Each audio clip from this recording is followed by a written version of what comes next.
na nakigbisog siya tuban sa Ginoo mga igsoon hangtod nagkadlawon.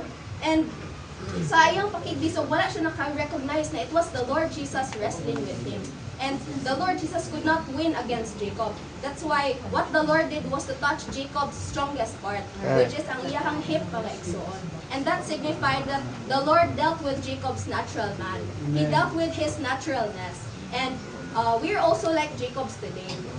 Sometimes when the Lord deals with us, we fight, we wrestle with our own. We trust, we rely on ourselves. Manang the Lord Jesus asked him, "What is your name?"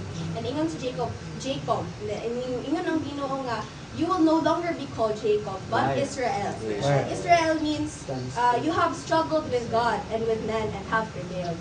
So kita rin po mga igsoon, mag-aspire po ta. Now, when the Lord gives us dealings, we do not remain the same. Sometimes the Lord deals with us parang in a subtle way. We do not recognize that it is the Lord dealing with us. Even sa atong work, in our education, in those little things, the Lord deals with us. Sometimes we ask the environment or we blame the environment na ano inani man eh. But praise the Lord. It is just Him dealing with us. Him dealing with us is not to make us suffer.